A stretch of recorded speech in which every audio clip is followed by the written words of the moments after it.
when you're at a match and it all goes wrong. This week on Mail Call Mondays.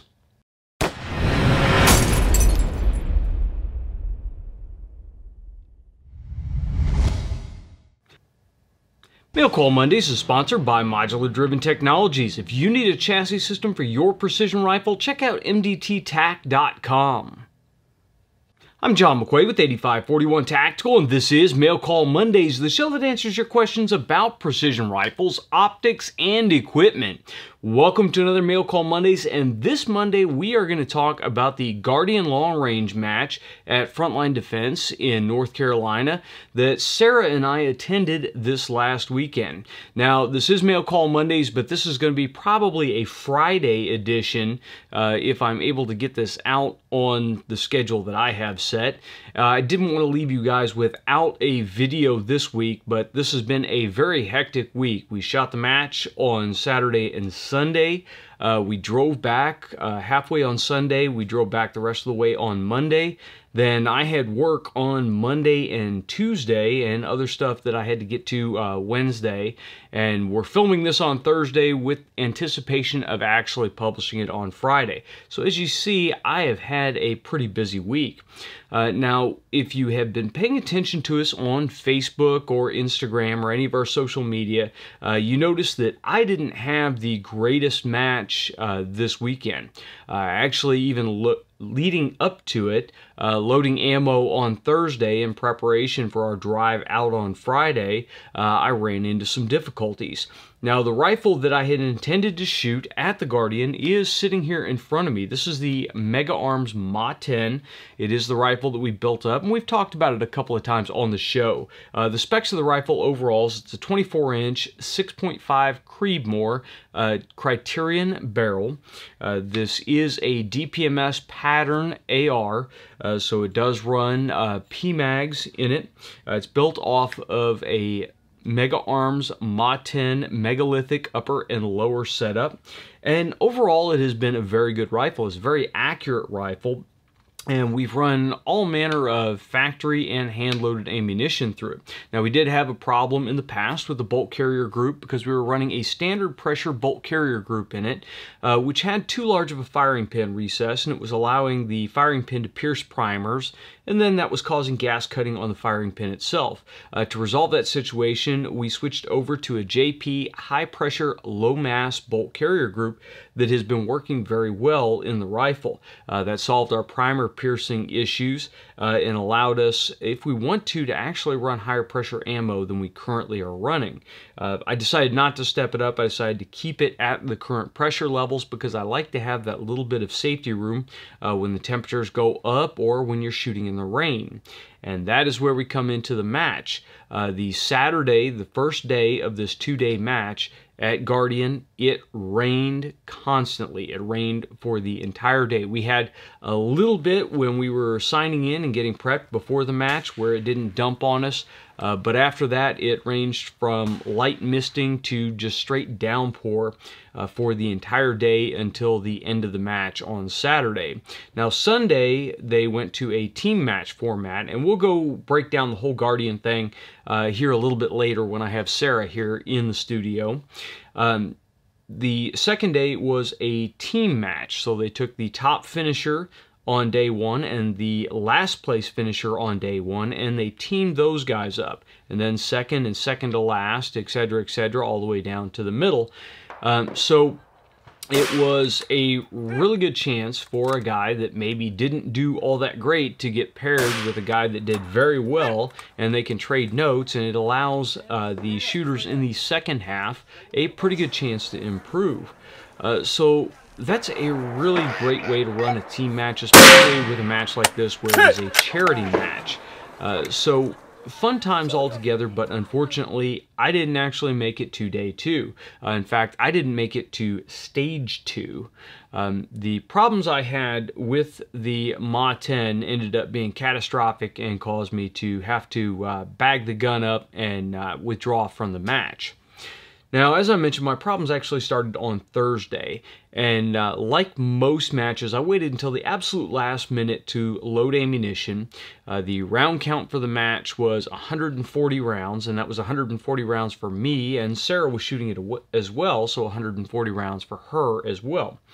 I had some 6.5 Creedmoor Hornady brass that had about 4 or 5 firings on it. I'd have to check the box again to tell you exactly if it was 4 or if it was 5, but it was somewhere right in that range. And the ammunition was functioning fine in the rifle. Wasn't having any problems with it with the JP bolt carrier group.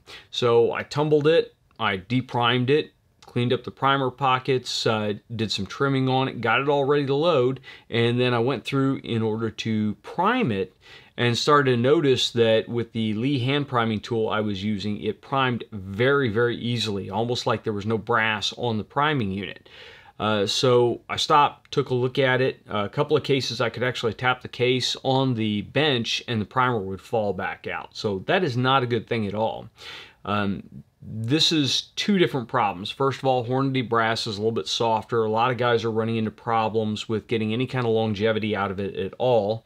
And then I switched primers from Federal Gold Medal Match, the GM210M primers, to CCI BR2 primers. And the CCI BR2s seem to be just a tiny bit smaller than the Federal primers, so they fit a little bit looser in that primer pocket. So again, this causes a little bit of problem. Now, there are a bunch of ways to rectify this. You can glue primers in if you want. There are all kinds of band-aids for it, but I didn't want to mess with that with this match ammunition. So I just went ahead and finished priming those, set them aside, figured I'll either use those as bolt gun loads or something, but I don't need to mess with them in the gas gun. So instead, I had 2 boxes of once fired factory brass from Hornady factory ammunition that I had shot through the Howa HCR. So I grabbed that, tumbled it, resized it, went through, didn't have any problems priming that brass. It primed just fine, but it was still fairly light sinking the primers into it. Went through, loaded it up with the standard load that we are using for the Motton here, and we're shooting 140 grain Hornady boat tail hollow points because they feed very nicely in this rifle and still have a fairly good ballistic coefficient. Got all that ammo loaded up. Went through, loaded all of Sarah's ammo up, and she was shooting the Remington 700 with a 20-inch 308 barrel in Ashbury Precision Ordnance Saber chassis, and got her rifle all loaded up. And then I took both guns and the ammunition out to the range to chronograph and to zero. Now, by this time, it is Thursday night and we are leaving Friday morning, so I'm flipping on the overhead lights at the range and running my chronograph real quick. And as I fired the first 10 rounds of the ammo that I loaded for the Motton, I lost primers out of 3 of them. That was not a very good sign for me, but I really didn't have any other options. I have some Federal 6.5 Creedmoor factory ammunition in here right now, but that is really earmarked for the Savage MSR-10 review, so I didn't want to burn that ammo and then have to replace it. So I decided to go ahead and try to make the reloads work. Packed up the gun. I got good chronograph information on it, got the zero fine-tuned. It was center punching the target. This gun has great accuracy when it functions just fine. So I put it away. I got Sarah's gun dialed in and got good velocity numbers on her gun and put her gun away. So then we rolled on out to the Guardian. Now, normally what I would do, because we are driving cross country, is just as a last check, I would go ahead and zero the guns right before the match. I would go check zero on them at the zero range before the match. The Guardian, because they were trying to pack so much into one day, what they did is they decided to have check-in and zero on Friday night and no zero on Saturday morning. And I don't begrudge them at all for that. You're trying to save as much daylight as you possibly can on match day so you can get guys through the stages and then get them out of there, especially on a 2-day match. So that wasn't a problem at all, and I planned ahead to not be able to zero. I'm usually pretty good on, if there is a problem, if there is a shift, recognizing it and then fixing it early on the first stage or two. But unfortunately, this didn't really give Sarah a chance to get behind the gun, and we'll talk about that a little bit more when she comes on and we talk about her experience at the Guardian. So the first stage on Saturday was the longest range stage, and we had targets varying. It was 5 targets from 850 yards to 1,000 yards. So right off the bat, I had to get behind the gun and sling lead at long range. Dialed on my dope, got everything squared away from the Kestrel. I'm using the same ballistic profile I've used for other matches that I've done very, very well in. Just updated the temperature. The velocity was tracking exactly with the profile that's already built in the Kestrel. So I didn't expect to have any problems at all. Fired my first shot and I was about a mil low. I really had a hard time believing that was mil low, but we were shooting from the prone, from a deck, elevated out into the range. There was really nothing that would affect my drop and have me dropping that low. So I went through a couple more shots, figured out that, hey, I was whipping them low. I adjusted, I got my wing call on, and I actually made a couple of hits at the longer range targets on that one.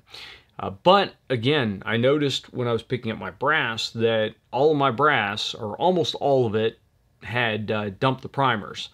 So when I would fire, the rifle would eject the brass into my brass catcher, and the primer would part ways with the case on the way out of the rifle. The problem with this, and it actually did cause one malfunction on that stage, the problem with this is that primer sometimes does not exit the ejection port. If it always came out of the ejection port, it wouldn't be a problem at all. We'd still have a reliable rifle.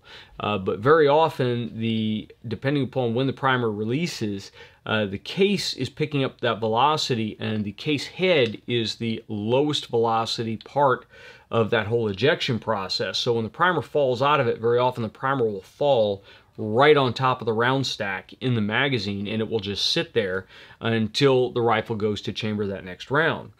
Sometimes that primer will make it down between the bolt carrier group, or the bolt carrier and the shoulder on the barrel extension, and it will stop the bolt carrier from going into battery. Sometimes it will make its way into the lugs in the barrel extension, and then it can prevent the lockup depending upon exactly where it falls in there. So I had a couple of malfunctions that the bolt just didn't go fully into battery, which of course when you have a live cartridge on the bolt and you have to fix that, a lot of times it'll cause a double feed. So I wasted a bunch of time on the clock having to drop my magazine, cycle the bolt, get the magazine back in there and go, just because those primers were falling out. But I was able to get some shots off, able to get some hits, and I was prepared to suck it up because some of those stages we're shooting underneath cover on the long range stage, so I wasn't fighting the gun with rain pouring down on me. That creates a whole nother level of difficulty when you actually have rain running into the gun while you're trying to fix it. So we moved on from that stage to the next stage, and the next stage was a barricade stage. We were shooting off of railroad ties, and it was some intermediate range targets. So again, I got everything ready to go, got my range card dialed out, got ready to rock that stage, and I believe I fired one cartridge on that stage, and then the gun locked up. And when I say the gun locked up, the gun locked up. What I believe happened was the bolt, or it fired one cartridge, ejected that cartridge, the primer fell onto the cartridge stack, it then went to chamber the next cartridge, and the primer made its way into the barrel extension. It locked the whole system up tight enough that even mortaring the rifle on the ground, pulling on the charging handle, did not give me enough leverage to be able to actually get the bolt out. Thankfully, the carrier went forward enough that it was only about a quarter inch out of battery, so I was able to punch the pins and separate the upper from the lower. And if you ever have to do that, you punch the pins and you lift the front end of the barrel, so you keep the back of the receiver mated solidly together. You lift the front, and then you can generally get enough clearance to slide the upper forward away from the lower receiver. So I was able to separate it because I was fairly certain that there was a live cartridge in the chamber, and I wanted to make sure that the rifle was absolutely safe before I walked off the stage with it. And I was able to get it separated. There's no possible way that the rifle can fire once the upper is separated from the lower. I mean, you could probably like put a screwdriver in there and hit it with a hammer to drive the firing pin forward, but I actually believe it was out of battery far enough that the firing pin couldn't even contact the primer. So I split it, it was fine there, took it back to the car, looked at it for a minute, got out my Mott tool and tried to pry the bolt carrier group back, and about 30 seconds of that made me realize that if I continued, I was going to do nothing but cause more damage to the rifle. And in addition, even if I was able to get the rifle back up and running, the ammunition at that point was trash, and there was no way I would be able to actually run that ammunition in the gun. It would just end up doing the same thing again and run the risk of causing greater damage. If for some reason one of those primers finds its way down into the barrel instead of stopping in the lugs, it could be very, very bad. So that was it.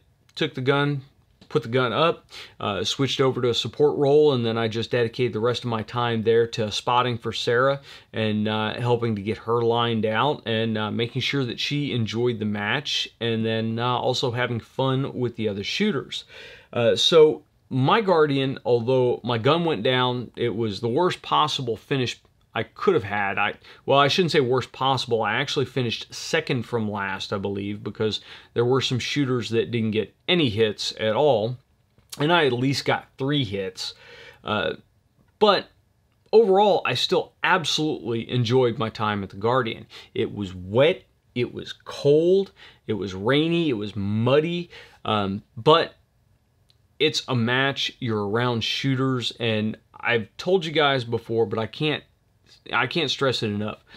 Guardian matches are all about camaraderie. They're all about friendship. They're all about shooters coming together for a common cause to raise money for an absolutely amazing charity. So we have a ton of fun no matter how I finish or how I do or if I'm even shooting or not. So that was pretty much the whole situation with the gun. To put the bow on the story, today I managed to get back here and have some time after I got Sarah's rifle totally broken down, put back together and cleaned up, and got all the mud and muck out of it and got all the rust off of the different fasteners.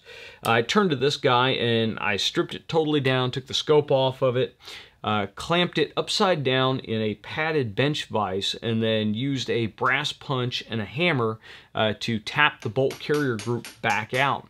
As soon as I was able to tap the bolt carrier group out, I did see it was a live cartridge that was still on the bolt, so I was able to take the live cartridge out, put it back in the cartridge box, and then once I got the bolt out, there was the culprit. There was a piece of primer cup sitting in the barrel extension. So what likely happened is when the bolt carrier group went forward and those lugs attempted to rotate, the piece of the firing pin cup jammed between 2 of the lugs and jammed hard enough that I couldn't get it to rotate backwards to unlock.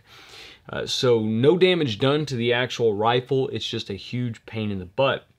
So we got that all taken care of, got it pulled apart, got it put back together, wiped down, and she's good to go. And as soon as I get some Lapua small primer brass in, we'll get her loaded up and ready to go again.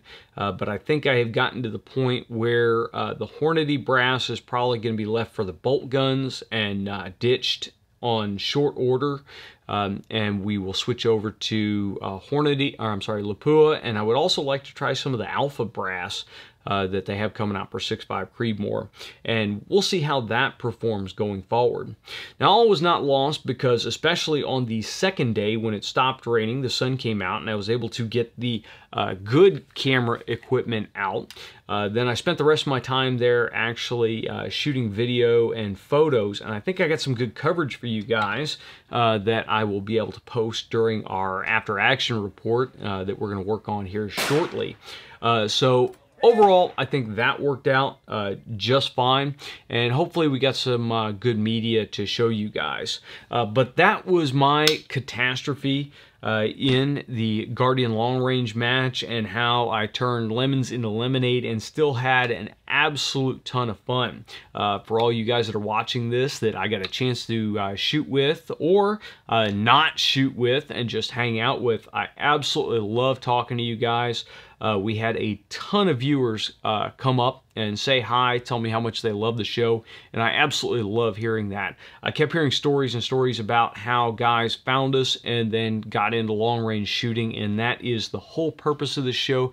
That is the whole core of why we do this, is to get you guys pulled into long-range shooting and get you out to matches and get you competing.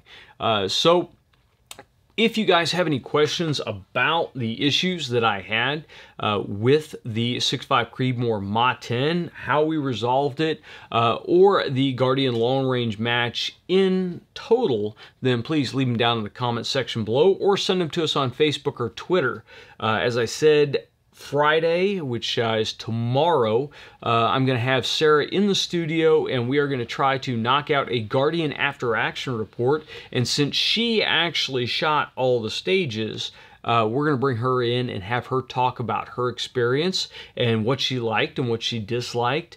And then hopefully we will get that rolled up, wrapped out, and to you for a regular Mail Call Mondays next week. Now, from Monday to Friday of next week, I will be down in Florence, Alabama at an NRA, a law enforcement handgun instructor course. So you may not see a whole lot as far as videos next week other than the Mail Call Mondays.